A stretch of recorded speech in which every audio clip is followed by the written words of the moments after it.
Jingle bells, jingle all the way. Oh, what fun it is to ride in a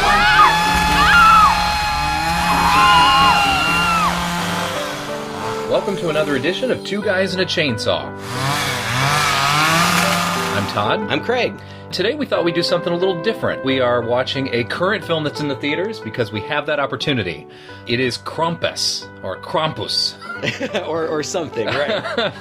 And we went out today, we watched it, and we're here to report to you, in case you're looking at spicing up your holiday season with something a little more horrific. Krampus.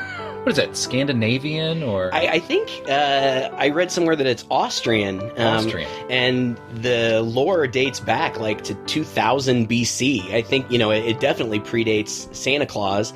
But, interestingly enough, it's only in probably the last 3 or 4 years that I ever even heard of Krampus, or however you pronounce it. Isn't that weird?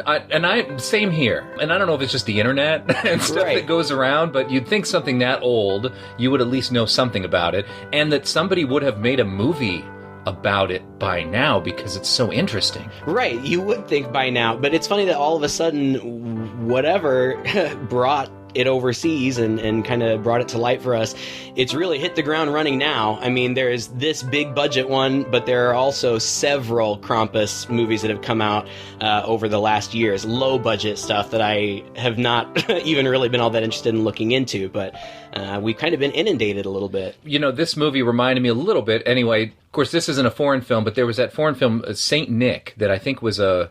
was it Norwegian movie? I think so. That sounds right. That came out a few years ago. Mm-hmm. Would you put that in the same category as this? Was that kind of a Krampus sort of... I guess so. I think, and I haven't seen that movie, I've read about it. I think in that film, it is actually just an evil Santa Claus. But it's, it's very much in the same vein. I mean, that's basically what Krampus is. That's how he's described in the movie. He's Santa Claus's darker shadow. He's really the anti-Claus. I mean, you take... There you go. I didn't have that one prepped. It just came to me. But, you take all of the traditional elements that you know about Santa Claus and you flip them and make them dark, and there you have Krampus. Yeah, and I did see Saint Nick, and this movie reminded me a little bit of it. At least, obviously, the evil Santa Claus coming through, the comedy aspects of it. It took it a lot more straight horror than this one did, although, I mean, this one is kind of a straight horror as well. It was, I don't know, it's kind of hard to define. Was it for you? Did you feel like the tone was almost all over the place? I don't know. I don't know if I would say the tone was all over the place. I went in with really, really high expectations. I've been looking forward to seeing this since they announced it because I knew that it was the same writer and director who did Trickrtreat, which we've talked about as, one of my favorite Halloween movies. So I've really been looking forward to this, had, really high expectations, and I was not disappointed. I thought that it was scary. I thought that it was funny in places, but it was also really dark. Yes. I was kind of glad that they weren't afraid to go there. Let it be a truly dark movie. I was wondering, with Trickrtreat, they did that, so I guess there should be no real surprise that they went the same direction. But there were even points in the movie where I thought, they're going to turn it around. Things are going to be okay. Something's going to be all right. And not so much. They set a certain tone in the very beginning when it's all this slow motion. It starts with Black Friday, really. Yeah. All those slow motion video footage of people tearing each other apart, trying to get to presents. People at a school pageant who were fighting on the stage, and parents who were running up to break their kids apart simultaneously while people in the audience are like taping it for YouTube or something. Yeah. And clearly some are horrified, some are getting a kick out of Definitely. it. It runs through the gamut of all of the annoying, horrible things about the holidays that we do to each other and to ourselves. Well, and I thought that was an excellent way to open it. First of all, it opens kind of with this traditional screenshot of like a holiday wreath, and the title comes up, and it's, in the festive lettering and everything, and you've got this traditional Christmas carol playing in the background with this slow motion scene, and it's funny because we see that in real life, and to see it captured on film and to do it in a slow motion fashion, it's funny, but at the same time, the underlying truth of it is horrible. It really... I mean, it just goes to show, what we have made of Christmas, with the materialism and just, just brutal savagery of like Black Friday. It's crazy, and we've just kind of accepted it as our reality. But I really think that what the filmmakers were trying to do with this film was point out how we've kind of spoiled Christmas in a way. Yeah, it definitely sets off that this is going to be simultaneously funny, but also perhaps cynical. Yeah. You know? You would expect sort of a Will Ferrell comedy, a Christmas comedy, to start out this way or something like that. It really sets that expectation like, okay, maybe this is going to be one of those lighter horror films that I'm, going to watch. It's going to be more goofball. And then it definitely, like you said, goes to darker places. That was my feeling through this whole film, was that I was being flipped around. My expectations were sort of being toyed with, because it comes right out of that into almost your stereotypical holiday movie, to the point where it was almost a spoof. Right. Really. Well, almost a spoof, but almost, very similar to other things we've seen. After the mall scene, our central family goes back home, and they're preparing for their relatives to arrive to celebrate Christmas, and nobody's looking forward to the arrival of the relatives. It felt very much like the early part of Christmas Vacation. Yes. And even when the relatives finally show up, it's kind of this ominous thing. Nobody wants to let them in, and they come in, and they're all obnoxious and throw everything into disarray right away. It had me thinking very much. Even there's an uncle, yes. Howard. Howard is like spitting image of Cousin Eddie. He really is, and I mean, he was channeling him throughout. Yeah, you had Cousin Eddie there. It was a little bit of Home Alone too, with the chaos of the house and the families who, in a very realistic way, are annoying and don't really quite get along with each other. The son Max very much had that Macaulay Culkin, like he's the only one who sort of still has the Christmas spirit here, right. And that's really played up in the sense that he still believes in Santa Claus. And it's not that necessarily that he believes that Santa Claus is real, but it's like he's intentionally keeping the spirit of Santa Claus alive. Exactly. And for a young kid, about, 12 maybe or 11, 10, 12, something like that, it's kind of an interesting attitude to take, because I thought it was I thought it was very much like Home Alone. In fact, up to the point where the scary things start to happen, it follows almost that exact pattern. You've got this one kid who's, kind of feeling like the outcast in his family because everybody else is concerned about their own things. The dad's worried about work. The mom's worried about making everything look perfect in the house. And this kid feels left out. And like in Home Alone, he kind of has this blow up moment where he says, I hate you all. I don't care about Christmas anymore. And it's very reminiscent of what Macaulay Culkin does there. And then it just goes in a totally different It does. place. Well, the kid's name is Max. He has a sister, Beth, who's a little older sister, and she's sort of the teeny, kind of in her teen adolescent years, who has some boyfriend that she's Skyping with upstairs, who's trying to convince her to come over to his house to take some hits on the bong. Away from the family, Max has written this letter to Santa, right? Right. And it's interesting, Max's letter to Santa. Max's letter gets read by the cousins. Mm-hmm. And the cousins are super annoying. Like, knowing this is a horror movie, I'm watching this, I just want these people to die. You know that feeling where you're like, man, I can't wait for these people to get it. Oh, well, because they're going to. Yeah. They're just so obnoxious, yeah. And it's like, Max kind of still wants to believe, and he's got this German grandmother, Omi, and he and she kind of share this special bond where it seems like she's really trying to keep in the spirit too, and she's making all the homemade Christmas cookies, and he talks to he talks to his parents and his sibling about how he knows that Santa Claus isn't really real, but he got in that fight at the nativity scene or the Christmas pageant because there was this jerk kid who was telling all the other little kids that Santa Claus wasn't real, and he says, I just wanted to keep the magic for those little kids. I didn't want it to be spoiled for them. Yeah. And then the other family comes in. Merry Christmas! Hey, sis, Merry Christmas. Oh gosh, I'm so glad you guys could make it. You have no idea. Accidents all over the freeways and nothing but crazy talk radio for 6 hours. Hey. We brought you a little taste of home, though, didn't we? Oh, wow. Thank you. It looks... wow. You're welcome. Come on, Leonard, move it. We don't have to keep the traffic jam going now. Let me help you. Oh, no, get that! It's all right. Thanks, Tommy. Sorry Did you give the butler the night off, did you? Mom, don't worry. worry about it. And it's the mom and the dad, and then they've got 3 kids or 4 kids. 4 kids. Yeah, they're I think are twin girls. That the dad apparently wanted boys, and so he's pretty much tomboyed them up as much as possible, and that's kind of a running gag throughout it. Then and they're the oldest, I think. Then there's one younger boy who doesn't speak at all in the movie, if I remember. He's sort of the goofy fat kid who just sits there and stares slack-jawed at everything that goes on, and that's his shtick. And I know it couldn't have been the same kid because too much time has passed, but he reminded me so much of that kid from Trickrtreat who gets killed by the principal. Oh, yeah. Very similar appearance. And then there's a baby, too. But they all sit down for their first dinner, and of course the family is, kind of making critical remarks about the mom's food, and the 2 girls, Jordan and Stevie, have snatched, unbeknownst to Max, they've snatched his letter to Santa Claus, and they pull it out and they read it to try to humiliate him at the family dinner. But what they read is actually so sweet and heartfelt and innocent. I was like, oh, man. Well, and what's interesting about it is it's not like your typical letter to Santa, like, Santa, give me this, Santa, give me that. It's like a prayer, right?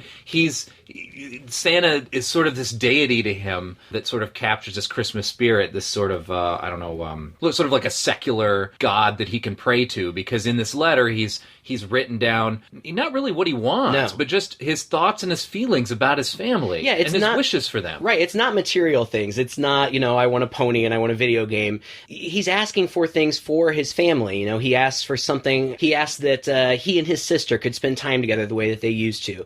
He asks that his parents could fall back in love with one another. The family that has come to visit, he says, I know they've really been having a hard time. I wish that you could help them in some way over the next year. He really doesn't ask for anything for himself except for, I just want Christmas to go back to the way that it used to be. And then at the end, his very last thing is, and thank you for giving me Omi. Yeah. So it's a really, really sweet, sweet letter. It just kind of gets tarnished because then he's embarrassed and there's a fight and they kind of explode, but for a moment there, it sort of gives everyone pause, right? Yeah. And it's interesting, this family that is so at each other's throats, and really brutally. I mean, honestly, if I were to sort of fault the script for anything, I would say that maybe it was just a little over the top with how direct and pointed everyone's criticisms were for each other. There was really no diplomacy in this family at all. And the aunt who comes in and the uncle bring in their... It's the aunt of Max's mother. Right. And she's just wants to hit the booze all the time, but she's extremely brutal. Oh, right. Like, she doesn't even want to be there. Yeah, and she's played by Conchita Ferrell, who is hilarious. Conchata Ferrell, excuse me. She's been in so much stuff. She's this large woman. What I know her most from, which is embarrassing, it's a terrible show, but 2.5 Men. She was the maid on 2.5 Men throughout its whole run. And she plays that brassy, brazen character and does it really well here. But... you say over the top, and I think that it was, but not so much over the top that it didn't kind of ring true. Sure. I mean, maybe you just have a much nicer family than mine. That could be. Sometimes there's that aunt, or maybe the great aunt who's a little bit crotchety or something, who will tell you that your turkey's dry or the meal wasn't as good as when she used to make it or something along those lines. It felt, and at some point after the letter incident, the dad comes up to talk to Max, who is upset, and says, why do we have to hang out with these people just because we share DNA. And he says, well, that's what holidays are about. It's about spending time with people you try to be friends with, even though you don't have much in common. Yeah. and he said that's what family's about. Right. Yeah. And there's a truth to that. We love our families and we do want to spend time together, but sometimes it does pose challenges because you don't always share the same values or the same lifestyle or whatever. Yeah, it's interesting. It just highlights that point about the holidays where we feel this obligation to get together with our families. And it's usually the same year after year, and you see the same people. And as he points out, these are people we don't necessarily have much in common with except blood. Right. Yet we obligate ourselves to get together every year, even though it's perhaps going to be really painful. Well, and I think that, and maybe I'm trying to read too much in it, but I really don't think so. I think that was part of the message. We shouldn't feel obligated. We should feel happy and glad to be able to spend times with the ones we love, even if we don't always agree. Yes. And I think that the fact that they don't appreciate one another and they don't cling to the holiday spirit, that's what gets them in trouble. This really feels like a morality kind of movie. And it's funny, in one of the opening scenes, somebody is watching It's a Wonderful Life. And I hadn't really thought about this so much, but I was reading an interview that Doherty, what's his first name, the director, do you remember? I can't remember. Michael? Yeah, I think so. Michael Doherty. Yeah, he was quoted as saying, "A Christmas Carol and It's a Wonderful Life are nightmares that show you these broken characters who experience a darker side of divine intervention. They need to be scared straight." And I had never really thought about that before. I mean, A Christmas Carol and It's a Wonderful Life, really, those are kind of nightmarish scenarios. And that's what happens here. These people don't honor the spirit of Christmas, and they're thrust into this nightmare to kind of teach them a lesson. Yeah, exactly. And it does a really good job of setting... I mean, it's pretty explicitly set up that way. I think after the opening credit sequence we talked about, the very next thing you see is that black and white Ebenezer Scrooge, and the guy saying, "You will be visited by the ghost," right. The Jacob Marley, and it pans out. And the whole time I was thinking, okay, clearly it's foreshadowing, it's setting us up for what kind of movie this is going to be. And it was true in a way, right? Yeah. It definitely played with your expectations there as well, which I'm sure we'll talk about later. Right. Yeah, it was really interesting. So at that point, the kid goes upstairs and he does this sort of symbolic gesture of ripping up the letter and throwing it out into the wind. And that's what sets everything off in motion. Right. It's like in Mary Poppins, the pieces of his letter float off up into the sky, and all of a sudden, these ominous dark clouds just start rolling in at a wicked pace, and from then on, it's pretty brutal. We live in Missouri, and we've been through some pretty brutal winters, but this is like, I never want to see this kind of storm at our house. It's taken across the whole neighborhood, the lights are out, pretty much the electricity's out for the rest of the movie. The snow is so thick you can't see 6 feet in front of you. They don't know what to do. They can't call anyone on their cell phones. They can't even get the radio. There's no TV. They're truly stuck there together, forced to try to get along or make the best of the situation. Right. At the same time, his older sister wants to go visit her boyfriend and see if he's okay. Because she's worried, because she's texted him several times and he hasn't texted back, and he just lives down the block. So she asked permission to go, and the parents are a little skeptical, but they figure she'll be fine. It's just down the block. Go on, and then only be an hour and come back. And this is only maybe not even 15, 20 minutes into the movie. I mean, it doesn't take very long to get to the scary stuff. And, she's walking down the street, and it's presumably daytime, but just out of nowhere, it goes almost completely dark. Like, it falls into the darkness of nighttime, and Krampus appears. We don't have to wait for the end of the movie to get a reveal. The sister turns and sees on the rooftop this kind of shrouded, horned figure. And she's frightened, and she turns around and starts running home. And Krampus starts running along the rooftops, leaping from rooftop to rooftop, chasing her. And I thought for sure, well, she has to get away. Yeah. She has to get, this is the sister. And the sister has been nice. What I'm thinking, yes. The lore of Krampus is that he's kind of the anti-Santa Claus in that Santa Claus rewards children who are good, and Krampus punishes children who are bad. And I thought, well, the sister hasn't been bad. She's been pretty nice up to this point. She'll be fine.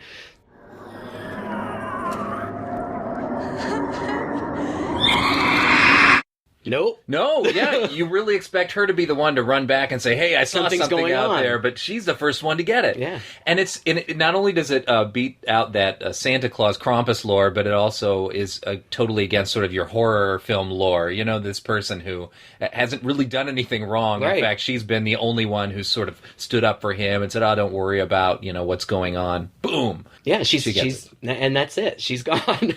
And so then, it goes back to the house, and the family starts starts to worry because night has fallen and the daughter hasn't come back. The dad and the uncle decide that they're going to go out to look for her. And they go out in the snow, and it's very dark and very cold. They find the boyfriend's house, which is all in a shambles. Yes. And there's a gingerbread man stabbed into the refrigerator with a butcher knife. And the uncle makes some sort of comment like, whoever did this is a real psychopath, or something along those lines. And they notice that the chimney has been demolished. It seems like it's been destroyed from the inside, and the uncle speculates that it must have been a gas explosion, but of course we know better. We sure do, because they have these giant hoof prints to also contend with that are right down there at the bottom of this. They obviously get terrorized by the Krampus. The uncle almost gets pulled away, but the dad, who at this point is really played against the uncle as the sort of, he's the Democrat, the uncle's the Republican in a sense. Right. The uncle's really all about his guns. He's all about go on the gut, let's go out there, let's be bold. And the dad is more of a, let's take this easy, let's be careful. And as often happens in films, the dad sort of gets his moment to use the gun to defend the uncle, which gives the uncle some respect for him finally, and sort of shows the dad, hey, I can step up to the plate and actually come to it at that same level. That scene, I think I realized in that scene that this movie was going to be more than I expected, because they didn't play it one note. You know, it wasn't just one monster. You know, Krampus wasn't just acting alone. There were he had, you know, lots of little helpers. And when the uncle almost gets taken, it's almost like one of the sandworms in Tremors or something like that. Something going under the snow and grabbing people from underneath and pulling them away. And I thought, now I have no idea what to expect. You know, I have no idea where this is going to go. And it's, you know, pretty legit. They play it straight for the horror for the most part in those scary moments, and it is pretty scary. It is. You know, I was sitting here wondering, because I actually had a friend of mine, I told her I was going to see this movie, and she said, oh, my 5-year-old is so all about Krampus right now, and I'm thinking, oh, you know, do you think you're going to take him to see the movie? And she said, I don't know, maybe. I mean, he's seen Jurassic Park, those movies, you know, and people are sort of getting torn apart in there. And I said, well, yeah, but it's not like graphically they're getting torn apart. And honestly, it's not very graphic in this movie either. But there's a different tone in this film.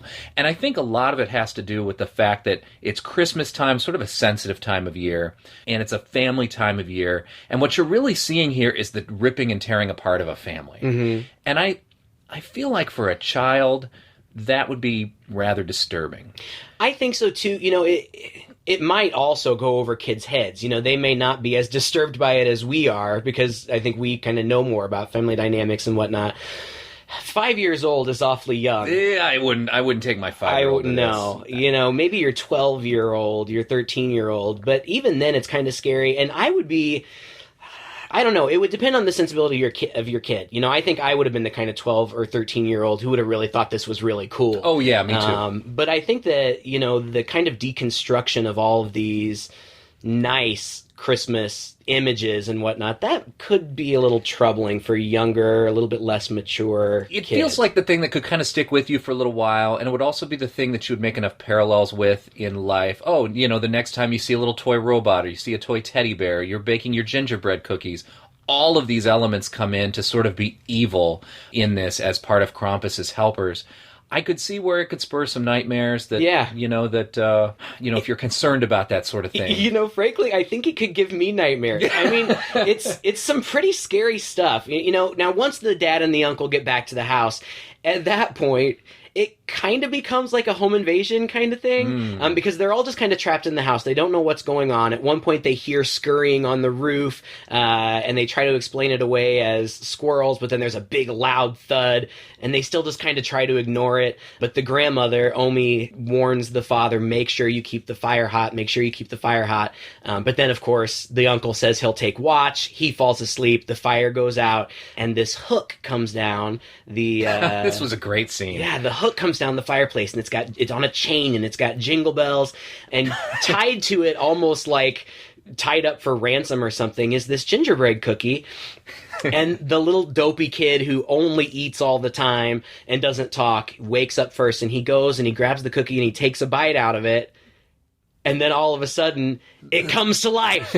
It comes to life and it jumps on him and it wraps them all up in the chains and it pulls him up through the chimney and the family tries to stop him, but it gets him. It keeps getting people and I expect this sort of moment where, you still realize the kid's still alive, but he's just been taken, and they're going to eventually go back and sort of rescue all these kids from the Krampus. Right. But that never really comes. No. You realize, no, the Krampus has taken these people, and they're never going to see them again. And that, is where the tone of the movie shifts a little bit.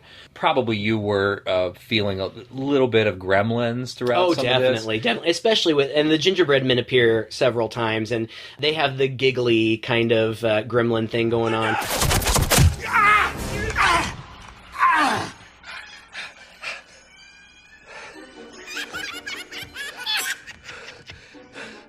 We should have gone to my brother's. And the tone was similar to Gremlins.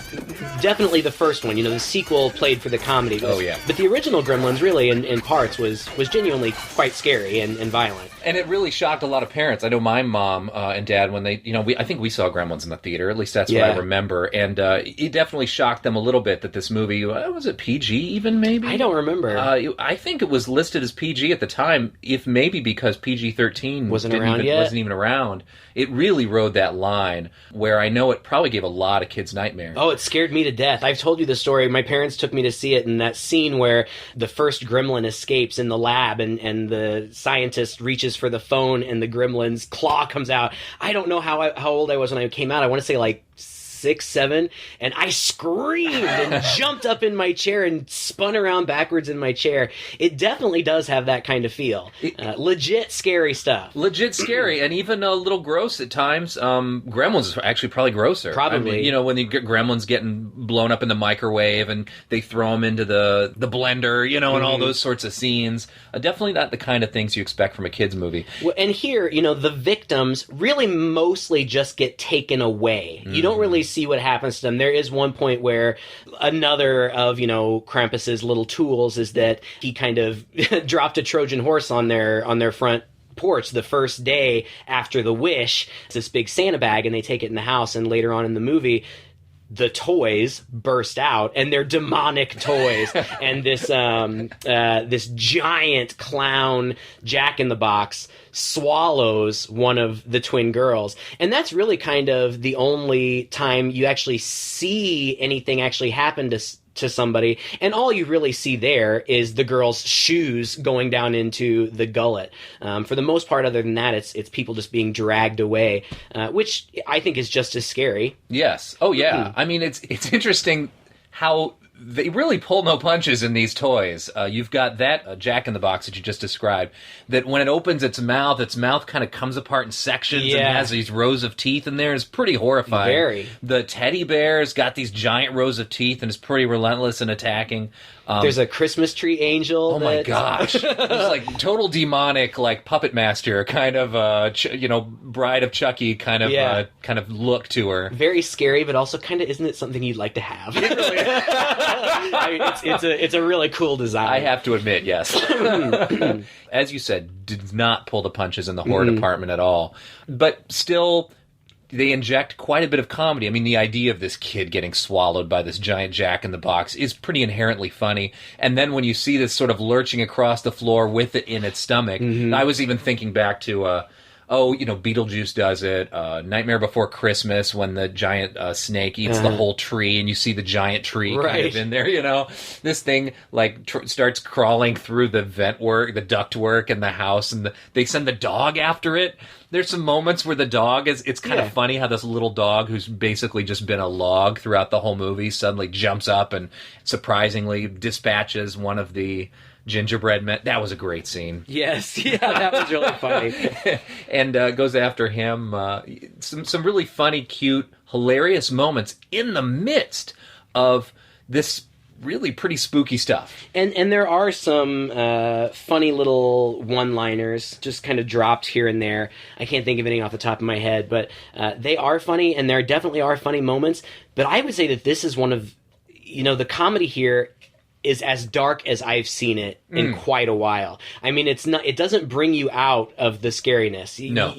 There were times when we laughed out loud, some funny stuff, but it doesn't break the tone of the darkness. There's some subtle funny things in there too. One of my favorite parts, and is when they're like, we got to board up the windows and stuff. And the next scene, they're there, this middle class couple in this almost like McMansion of a house, suddenly has access to all these giant boards of varying lengths and stuff. And it looks like barnwood or something. Like, it's not like 2x4s. It's the old weathered stuff. I kind of wondered about that. Where did they pull this crap from? The basement? But it's what you'd expect in a movie like this. Right. It's very Night of the Living Dead-ish. Mm-hmm. They have these random scraps of wood up there.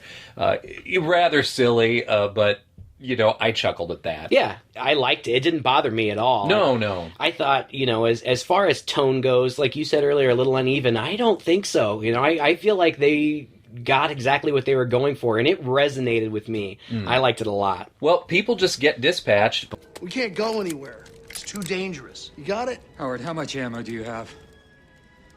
A couple shells still loaded, maybe a dozen in my pocket. Why? I think our best bet is to stay put. Board up all the doors and windows. And as soon as the weather breaks, we'll go find her. I told you we should have gone to my brother's. Sure, Howard. Christmas on a pig farm. Jesus was born in a barn. And we should talk about the Oma? Oh yeah, I don't know. Omi? Yeah, Omi. We should probably talk about Omi for a second, because she's the one who really lays out the Krampus legend to them. Right. After the whole hook in the fireplace thing, they obviously know something messed up is going on. And Omi, who has only spoken German up to this point, speaks English. And that's one of, the little, Conchata Farrell, the aunt, says, English, I knew it. Pretty funny. But then she relates this story, and oh my God, was this one of my favorite parts of the movie. They go to this flashback sequence from Omi's childhood, and it's all done in claymation, and it's gorgeous. Yes. I was thinking, if they had chosen to do the whole movie in this style, I would have been absolutely thrilled. Oh, yeah. It was amazing. And the movie great. would have lended it well to that style, actually. Mm-hmm. And again, a little bit more of that Nightmare Before Christmas aspect kind of coming in. Mm-hmm. And what I thought was neat about that was they even played with that style. It was interesting that the girl, Omi, in the story was pretty three-dimensional, and all the adults in her world were these dark, two-dimensional, almost paper cutout figures that were coming in that 3D world. Right, and then even the Krampus, her story was that she had gone through something very similar to Max, where, their village had fallen on hard times, her parents were struggling, and eventually she just, she tried to hold on to the spirit of Christmas, but eventually she just gave up. She gave up hope. And the exact same thing happened to her. Krampus came, took all of her family, and left her, she says, as a reminder, never to lose hope and the spirit of Christmas. And of course that's important because it's exactly what's going on here. Yeah. And because she's been through it before, she can kind of give us the exposition and let us know what's going on, even though it really doesn't need much explanation. No, you kind of know what's going on. You're just waiting for her. I mean, you're just like, is this the time when she's going to come in and tell us about the Krampus legend? Wait a minute. Oh, no, not yet. Wow, she's remarkably silent through all this until she absolutely needs to be. But he leaves her a bell. The bell that says Krampus written on it, and that is his token to her, and she pulls that out, and they all kind of stare at it. So that was interesting. It's like the Polar Express sort of flipped on its head. Yeah, kind of. Right? Yeah, I mean, like you said, the little girl, Umi, she had kind of a Coraline kind of look. It was that kind of animation. But yeah, the whole thing was visually cool. I feel like I may be repeating myself, but I think I got off on a tangent. The Krampus himself is just in silhouette too. He looks kind of like a black paper cutout in front of, this lurid fire, and you can just kind of see his eyes, and as he's walking out, one of the eyes winks at her. And so she's left. She's been through this before. Yep. So she tells them this, and the father, they basically sort of decide we're up against, something we can't deal with here in our house. We need to get out of the house, which may or may not be the smartest move. That I can't remember if that came before or after the elves broke in. That was before, and it was funny because they decide we have to get out. But as soon as they open the door, they know they're not going anywhere, because as soon as all of this started, snowmen started popping up in the yard. These very kind of creepy looking snowmen, and my understanding was that these snowmen were representative of the victims. Is that accurate? Oh, I didn't think about because that. there was only one at first, and then the they found, or I think the daughter, right before she was dispatched, didn't she find a guy killed in his truck or something like that? That's true. So then there were like 3. Oh. And then she was attacked, and then another one appeared. And then I know when the little boy got pulled up the chimney, and this is when they tried to go outside, his dad, Howard, walks out and sees a smaller snowman. Yes. And says, "Oh, little Howie." And then they see these dark, creepy shapes giggling and running back and forth behind the snowman, and they just have to go back in. Like, scrap that plan. Forget that. And then eventually there's a moment where they turn around and go, "Oh God, elves," or something, and the elves burst in through the window. Oh God, and the elves are terrifying. They're in rags. They're not tiny. They're kind of like short statured, but not tiny. And they have masks on, so you don't even know what these look like. Right. You're pretty much left to your imagination, which was a good call. It was just like keeping the Krampus sort of in silhouette, kind of in the distance, seeing bits and pieces of him until the very end was another very good call. I agree. And, one of the things interesting that I read was in an interview with the director said something about keeping some of Krampus's nature a secret, and the interviewer said, "But you show him full on at the end of the movie. I mean, we see what he is." And the director said, "Oh, well, that's a little secret I'm keeping. I can't say anything about it, just in case there's a sequel." It looked to me like Krampus was wearing a mask too, which is very reminiscent of Trickrtreat with Sam. You kind of assume all the way through the movie that burlap sack head is his head, but at the end he takes it off and he's got kind of this demonic alien look. It made me think that may be the case with Krampus too, and maybe, hopefully, that these two worlds, exist in the same world. The Trickrtreat world and the Krampus world are kind of the same universe. Sort of a holiday horror universe. That'd be great. Next, we got the Rabbit Easter Bunny. Sure. Just keep bringing these characters in. That would be nice. It was a good choice. It was a very good choice, and the elves drag out the great aunt who comes in and nobody really liked anyway, but she kind of stepped up to the plate after a little while. Yes, there was a fun moment where she got to have some shotgun action, and it was fun and funny, but right after that, she's gone.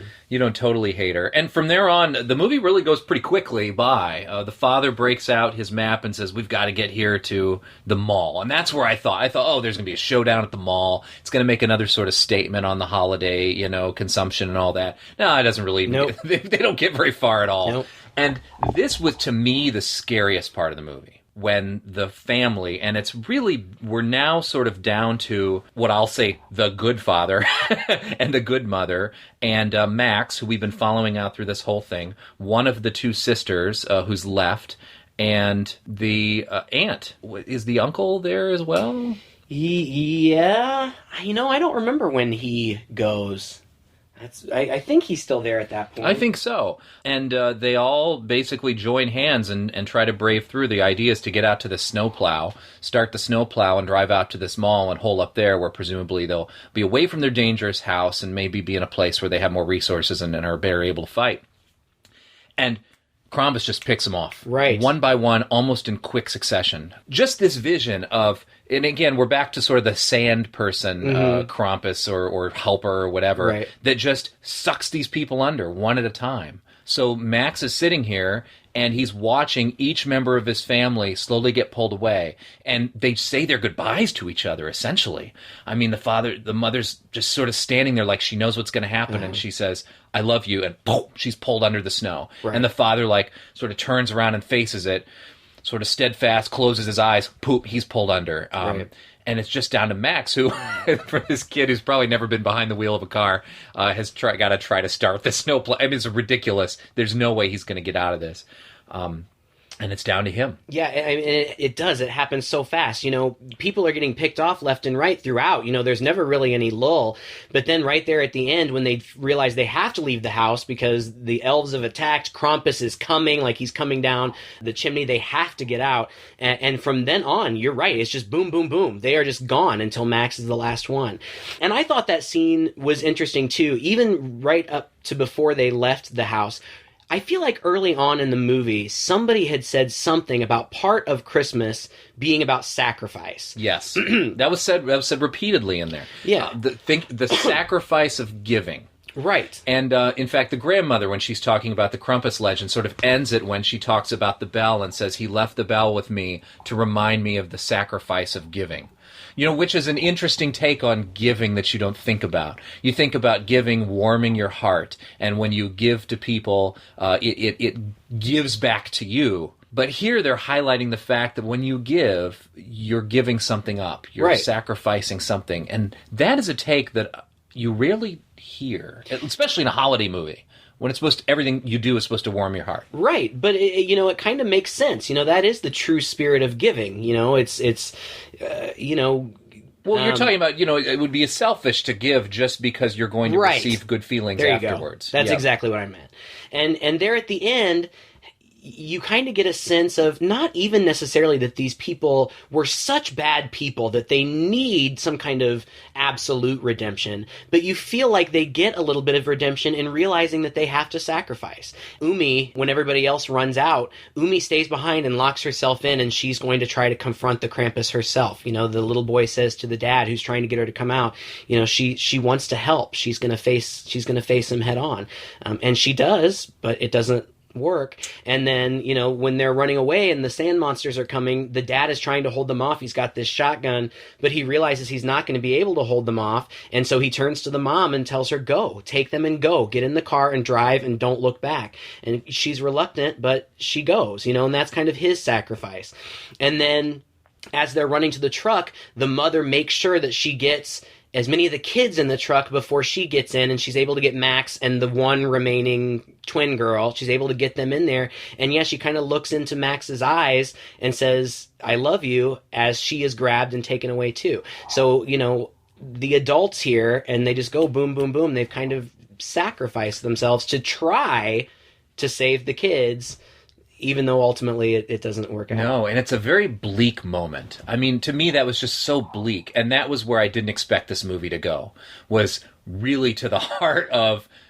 It was a very depressing thing. I don't know if you felt the same way, but to me, that was the core, when you've reached sort of the core of my heart, the core of my emotions, and where you've been taking me through this film the whole time. Wow, they're not going to outrun this thing. They know they're not going to outrun this thing, and they just give themselves to it. Well, and there is... I think, as can kind of be expected with this kind of movie, kind of a twist at the end. And I feel like this is the point. We've already said a lot about what happens. Boy. But at this point, if you haven't seen the movie, which I hope you haven't listened to this without seeing the movie first anyway, but if you haven't and you don't want to know ultimately how things turn out, turn it off here, because this is really kind of the turning point. Yeah, we have to talk about this. Right.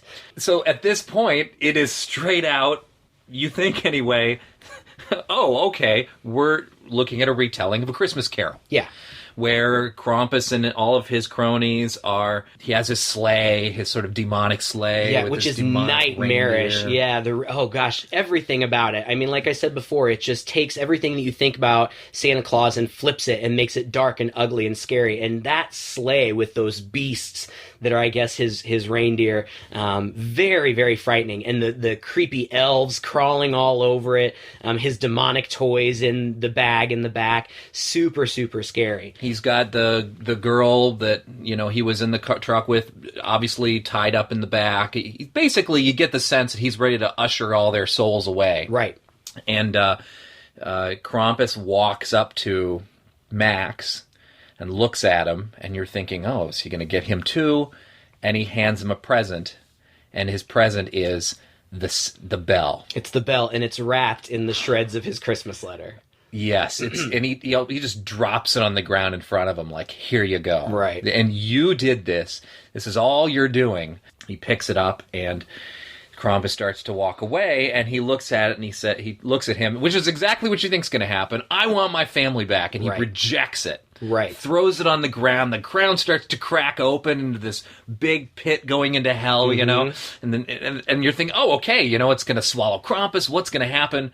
You're really guessing through this whole time, but you sort of think you have it figured out. Right, and what I'm thinking is, okay, he's gonna give us the relief, and what Max does is he says, I don't want this. He says, I just want my family back. Just give me my family back. And he doesn't really get any response. And so when he doesn't get any response, he says, okay, then take me instead.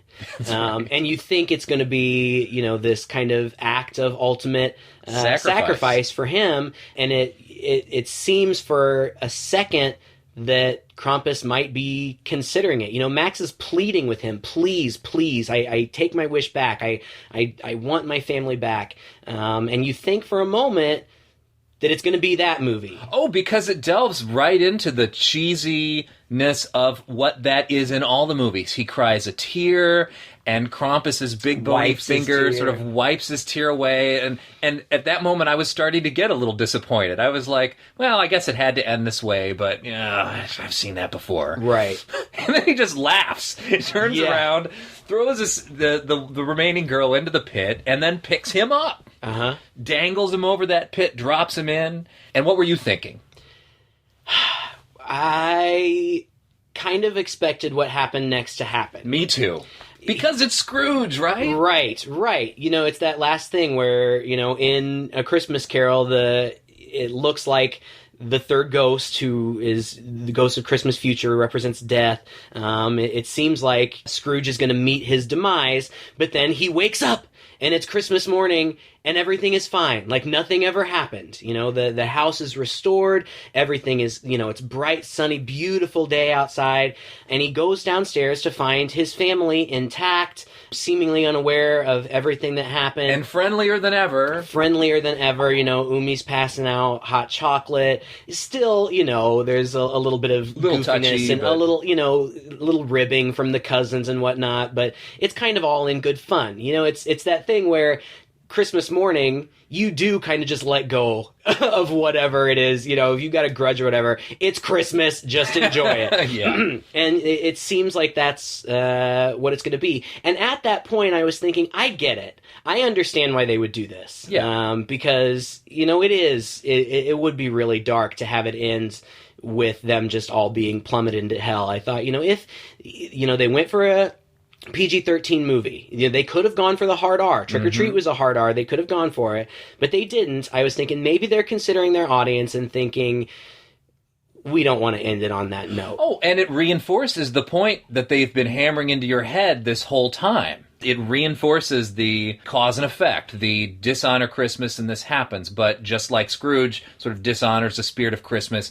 that Christmas is a time for second chances. Right. And so that's You've learned your lesson, you get a second chance to make things right. And then... and then somebody hands him a gift, little gift, opens it up, and inside it's the Krampus bell. Mm-hmm. And he pulls it out, and he looks at it, and suddenly there's this really creepy, everybody starts kind of looking at it like they all know what this is. Yeah, and you can see the memory or the realization wash over their faces, and they remember what happened the night before. Mm-hmm. And then it starts to pan out. Woo! Quick pan out. And you find that their happy holiday home is now in a snow globe in Krampus's lair. Amidst hundreds and thousands, probably, of other snow globes of similar things. And that happy ending just flies right out the window. Do you think it worked? Did it work? I do.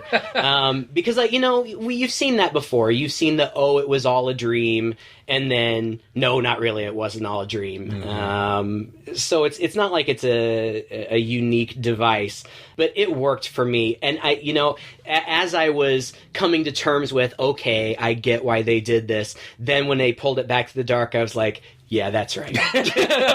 That's how it's supposed to end. Not only did they honor the spirit of Christmas, they honored the spirit of Krampus with this film. Yeah, it was a great way of, I thought, taking your sort of traditional holiday tale, telling it in what at times was a very straightforward, cookie-cutter holiday film. Well, and that's what he was going for. That's in an interview the director said, I felt he had been fascinated with Krampus since he was a little kid, or the idea of an evil Santa Claus had fascinated him since he was a kid, and he'd always wanted to make a movie but he could never really come up with the right approach. And eventually he kind of shelved it for a while and went with Trick or Treat. And then after Trick or Treat, and that was a success, he decided to come back to it. And he thought really the only way to do this is to make it a true traditional Christmas movie. And in many ways it is. It's very reminiscent of other Christmas movies. And it makes its point. It just makes its point in a sort of bleak way, which is what it should. I agree. I loved this movie. Like I said, I went in with high expectations, and they were met. It's maybe not as fast-paced and madcap as Trick or Treat, but it's well-paced, and the acting is good. Yes. You know, especially the main parents, who are played by Adam Scott and Toni Collette. And Toni Collette's a brilliant actress anyway. I was kind of surprised to see her attached to this film, but I think they must have been aware of the quality of filmmaking that this director is capable of, and they feel like a real family. You know, the couple feels like a real couple. In the beginning, it's a little bit strained, but as they kind of go through these trying times together, you really feel the connection between them and feel the affection and love between them. And the same thing with Max, the kid. You know, he seems very genuine. Nothing is forced. Even the funnier characters, you know, it's well played. It's well acted. I just thought it was, and God, the cinematography was gorgeous. Oh man, the colors, the lighting, and everything. The contrasts of the really bright and happy Christmas at the beginning, with it's full of color. It's a very saturated look, very well lit. To the interiors, when the lights are out, you still have this sort of warmth coming from the fire and coming from the candles. But there's a lot of the cold blue in the shadow too. It starts to creep in, and then of course when they're outside, it's just completely bleak. But what a challenge to shoot in a snowstorm kind of environment and atmosphere, to make that look the way it does, and to make it look it still looks so beautiful. It's almost otherworldly. Yeah. In the way that Trick or Treat was. Yeah. You know, it's like this is supposed to be a small American town, but this small American town doesn't really exist. This is like your idealized version of this small American town. In a sense, this is sort of your idealized version of a Christmas movie, the way it was shot. Yeah, absolutely. And again, it seems like so much care. And that's the same thing we said about Trick or Treat. It really seems like everybody involved wanted desperately for this to be a success, and for me it was 100%. I mean, I would watch and will watch this again.